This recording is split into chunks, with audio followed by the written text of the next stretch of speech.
Yo, what's going on, guys? It's your boy, Atypical Security Guard. Good morning, good Friday to you. I think actually, I think this is the Friday before Father's Day. So I've got my kids coming into town today. I'm excited about that. Father's Day on Sunday. My birthday will be next Saturday. It's a good week, right? A lot of good stuff happening. Woke up this. Actually, before I say anything, let me just say, I want to shout out OPSEC Media Group. OPSEC Media Group is behind a podcast series that's done here in Portland called The Ride Along. The Ride Along, very informative. It's hosted by a security company known as Echelon Private Security. Echelon here in Portland, they do some amazing things. They basically have really been of help and service to the people of Old Town here in Portland. Old Town is one of the areas most hardest hit by homelessness, by lawlessness, an area that was basically abandoned by the Portland Police Bureau in 2020. Echelon has done an amazing job of revamping that area. So I'll be working with OPSEC Media Group and creating some content for them, working alongside them. I'm looking forward to that partnership. This morning when I woke up, one of the first things that I do is I look at the message boards, the security guard message boards, and there was a photo and a discussion about a female security guard. I think it might have been in DC, and not quite sure where she was working, but she was carrying a revolver. And a lot of the people on the message board, they were kind of clowning her. You know, they were like, oh man, look at this chick. You know, she's working security. She's got a revolver on, kind of giving her a hard time. And guys, I don't know if you're aware of this or not. If you're in the private security sector, if you're just chiming in from happening to see this stream on your feed or whatever, but revolvers were actually the law enforcement gun up until about, I would say, the early to the mid 80s. I mean, you know, a 45, even a 38 special, and a lot of cops even today, for their secondary backup gun, will carry a 38 special. You know, revolvers are an analog system that is a little bit, I'm going to use a big word here, antiquated, which means old school, right? System, but it's a good system for a lot of different reasons. Some of the benefits of having a revolver is that, you know, it's rare that you have any issues of jamming. You can get what's called a cylinder lock, but that's kind of rare. You don't have to worry about manipulating a safety. You know what I mean? The double action of the gun itself is pretty much the safety. There's a lot of reasons why law enforcement agencies use revolvers for decades. A lot of reasons why people, even today in law enforcement, carry them as secondary weapons. And a lot of reasons why people, you know, love them and carry them as EDCs. Guys, I don't know if you're aware of this, but I carry a snub 38 revolver. I would say 90% of the time is my EDC. For women and for anyone who is not going to train or put a lot of time, you know, on the range, a revolver is a great firearm.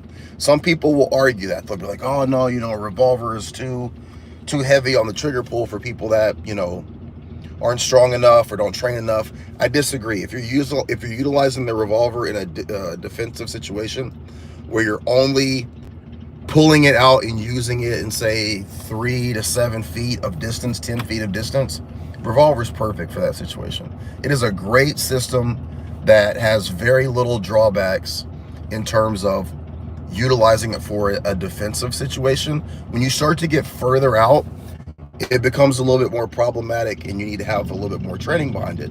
But for people who don't train, for people who more than likely are only going to ever utilize that revolver, and when I say this, I'm making a generalization, only going to use that revolver in close proximity in a defensive situation, it's a great option.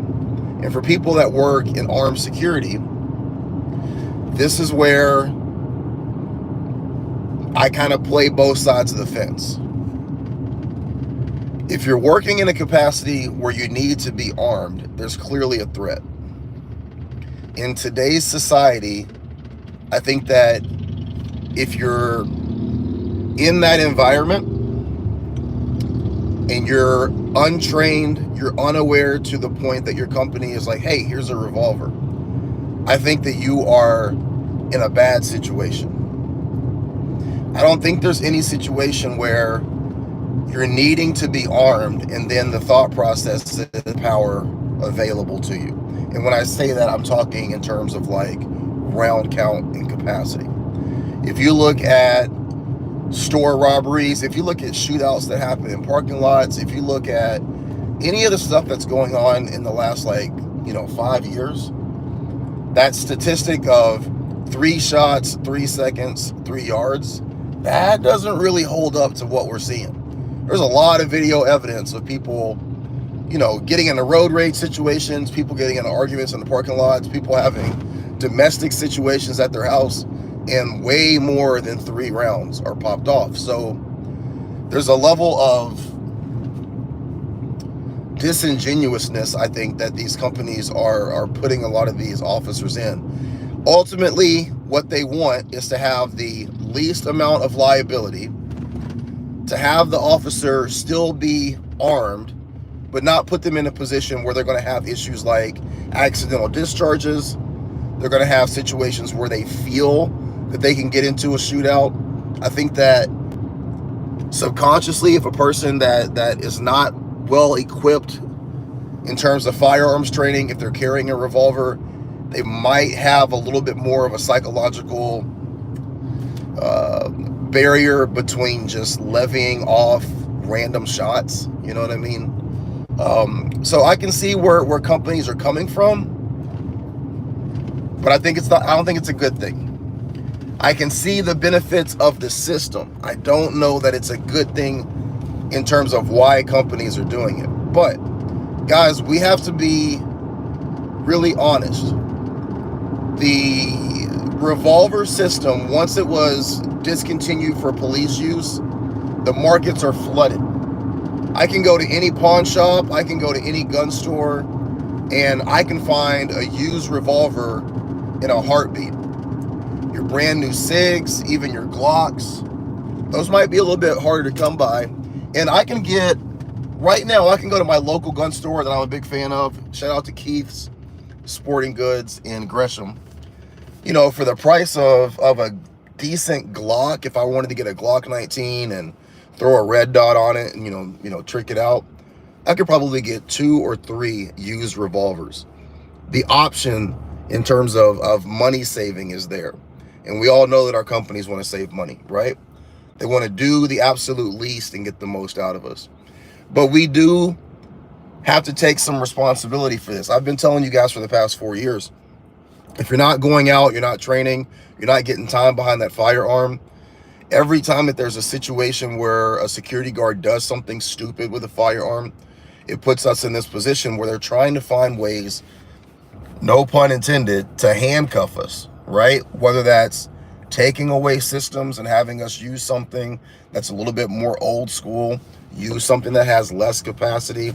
A lot of these states that we're in, they're constantly trying to pass legislation for magazine restrictions. As much as it could be about ease of use, as much as it could be about saving of money, a lot of this is going to have to do with some of these crazy gun laws and these gun restrictions. The people that were on the message board laughing this morning, I didn't have time to really get on and post a comment in the thread, but I wanted to be like, guys, buyer beware. This is something that a lot of us are not aware is going to potentially be maybe the norm. If you're living in some of these blue states where they want a 10-round magazine capacity limit, they don't see security as a viable occupation, you're not law enforcement, you should not be. And I haven't even talked about this, guys. Look, there's a level. What the fuck is going on? Hang on, guys.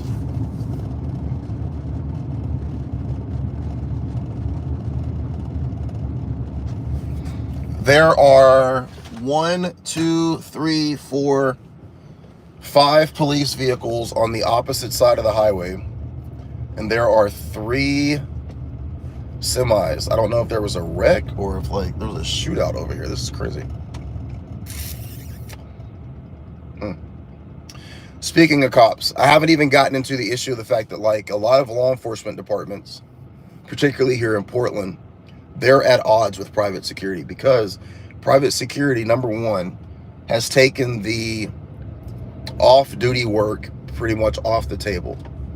Okay? Private security is covering retail establishments, they're covering events, all these areas where police used to normally work. Aside from that, you know, very similar to what I was talking about with Echelon, you know, private security really stepped up in 2020, and they've shown companies, they've shown residential communities, they've shown private entities and people that your protection and your response to issues doesn't have to be tied to politics. That's huge. One of the biggest bargaining chips that the police union has is withholding of service. Hey, we just won't show up. You don't appreciate us, you don't agree with how we're doing our thing, we just won't show up. We'll let everybody deal with it on their own. Well, people did deal with it on their own. They turned to private security, and that created an even bigger wedge between the two entities. So at the end of the day, people are pushing from that side of the equation to not only disarm law enforcement, but to take away things like protective vest, any sort of clothing that is resembling to law enforcement, you know, the carrying of handcuffs, maybe even the carrying of certain equipment. That is a very real thing that is happening, guys. So it would not surprise me one bit if a mandate came down and said, if you're working in private security, you have to utilize a revolver system, or you can't have a firearm over, you know, this many rounds. That was something that came up with Measure 114 here in Oregon. So I wanted to tell those guys, like, laugh now, cry later, because this is something that you guys might see coming. More than likely, the lady that was in that picture, more than likely that's issued to her. So if your state or your governing body decides that you're going to have to be issued a firearm, a couple of different things that can happen. The company's going to have to issue that firearm, and the state mandates that it can only be this type of firearm. You could end up with a revolver. The state says that the company has to issue the firearm. The company says, all right, well, we're going to buy the cheapest, most affordable options that we can find. That would be a revolver, right? Security guards continue to shoot people in the back off duty in Seattle when they have no jurisdiction 7 times. You might end up carrying a 5-shot revolver. A lot of this shit we do to ourselves, and then the rest of it, the state and other entities are more than happy to help cut our legs out from underneath us. So, well, I'm in this traffic jam. It doesn't seem like I'm going anywhere fast. Let me check these comments. Someone says, shalom, peace. Shalom. Brother Cody says, my dad was a cop. They still had revolvers in rural New York, even in the 90s. Yeah. Those money services, like, who is it? Like Garda World and Brinks. And there's 1 or 2 other companies. I see those money guys that come in and do the money pickups. I see those guys all the time. A lot of those guys carry revolvers. Thumb break holsters, basket weave. I'm like, oh shit, like, this dude got an old cop's whole setup and threw it on. You know what I mean? This entire side of the highway is completely empty. What the hell is going on over here? Nothing like doing road construction or police training exercises at 6:30 in the morning on Friday when everybody's got to get to work. Portland, good lord.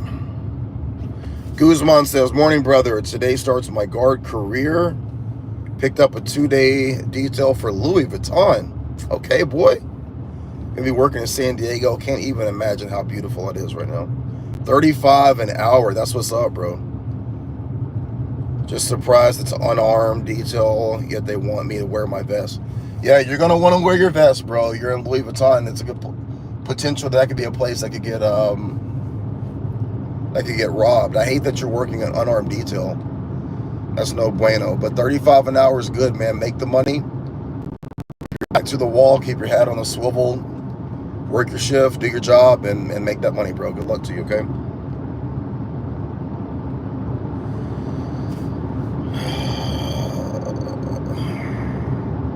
Somebody asked if I carried a pepper ball gun. I am not a fan of pepper ball guns, guys. If you're working a detail where you have access to OC, a lot of times people that are utilizing that pepper ball gun, they're working an unarmed post. Unarmed means unarmed. So you should not be utilizing any tools or equipment that are utilizing a projectile. In some states, in some areas, those pepper balls are illegal. Here in Portland, during the riots in 2020, the police bureau has they have like a pepper ball launcher, and then they also have a gun that shoots out like a rubber ball. There was 1 or 2 instances where the rubber balls actually did some major damage to some of the protesters. Some would say deservingly so. And they had a lawsuit, very big lawsuit. And so now I do not think that they're able to utilize those rubber guns, or they're able to utilize the propellant of the OC. If you're working an unarmed post, you should not have anything on your belt that resembles a firearm, even if it's bright orange, even if it's bright yellow. I get that, I understand that. You don't want to have anything that resembles a firearm. You can find yourself in a situation where you can still get charged with brandishing, with menacing. You can find yourself in a situation where honestly you're being charged with aggravated assault, depending on what you do, how you utilize that, what you say, if you have the authority to do it. Not a big fan of that at all. If you need OC, just carry the old school OC standard OC can. Don't do anything with these projectiles, balls, things like that, and find yourself in a lot of trouble. And they don't work all the time. I've actually done a review on the Byrna, which is one of the major companies that sells those, and lots of jamming problems, the balls falling out, all kinds of shit. No bueno. Somebody says Merry Christmas. Merry Christmas, bro. I don't know where you're at, but enjoy. Someone says, I noticed that some security companies do not provide equipment. They don't provide the holster, the firearm, anything. That is true with most companies. Most companies do not provide, I'm not going to say most because I don't have a stat sheet in front of me. In general, I have not seen companies provide anything. The company that I work for pays very well. Very reputable company, one of the largest. We provide everything, our vest, to our duty belt, to our firearm, ammunition, anything and everything that you carry. The only thing that they give you is your shirt, which hopefully I have one in here somewhere, because I don't know if I do. I think I might have left it at home.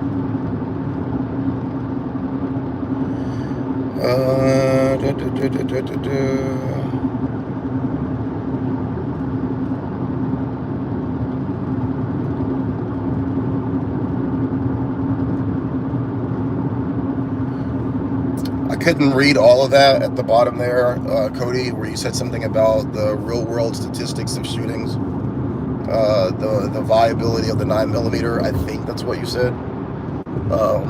Guys, look, the 22 long rifle, that little thin, round center fire, I think that bullet per capita has more bodies than any other round. More people are shot with a 22 long than almost anything, because it's a very standard round that people generally have around the house. People that aren't even gun people have a little mouse gun, have a little, firearm for vermin, things like that. People find themselves in accidental discharge, negligent discharge situations that lead to their demise. We actually had I don't want to say family friend, but we had an acquaintance, somebody that we know from back home in Missouri. And they had a young 22-year-old daughter, beautiful young lady. In the hallway, I guess, walking through the hallway while the the new husband, the boyfriend, whatever, was messing around with the 22 long. One round out of the 22 long hit her in the head and killed her. I mean, it was insane.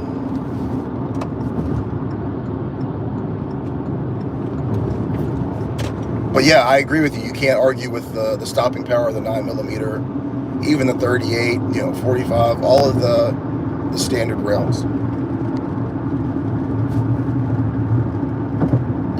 Somebody says they would love a 22. Yeah. All right, guys. So let's recap before I get off here. I'm trying to do this overchange. The conversation today is about the potential return of the revolver to private security. What would cause that? What would be the reasoning for companies going back to the revolver over the semi-automatic? Most importantly is going to be the price. If companies are mandated to issue the firearm, which that is happening, and it's a way for the government to control access to that firearm. If the company issues it, it's a way to track it, it's a way to register it, it's a way to know what people have, what people are carrying.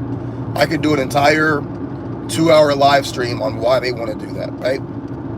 But we'll save that for another day. If the companies have to provide it for whatever reason, it's a cheaper alternative, okay? On top of that, the ease of the use for people who do not have, or more than likely are not going to put time into training behind that firearm. Does that mean that it's a simple system? Does that mean that people shouldn't be trained if they're using it? Absolutely not, okay? They definitely need the training. They should definitely be aware of how to employ it, how to use it. You don't have to worry about issues like safeties, failure to feed, magazine issues. And then for states that have regulatory issues in terms of capacity, it would make sure that the officer and the companies are in compliance, which ultimately is another form of gun control as well. Don't go on a rant, Damien. Don't go on a rant. All right. So that's it, guys. What do you think? If your company said, hey, you have to carry a revolver for armed security work, would that change your view of working? Would you leave that company? Would you work under those circumstances? Would you work if the only firearm that you could carry was a revolver? Drop your comments in the comment section. Let me know what you guys think. I love all the dialogue, and I appreciate you guys listening to me ramble and talk about shit on my way to work. All right? You guys be safe. You have a great day. If you're working, keep your head on a swivel. And as always, watch your six and be great. All right? Take care, guys.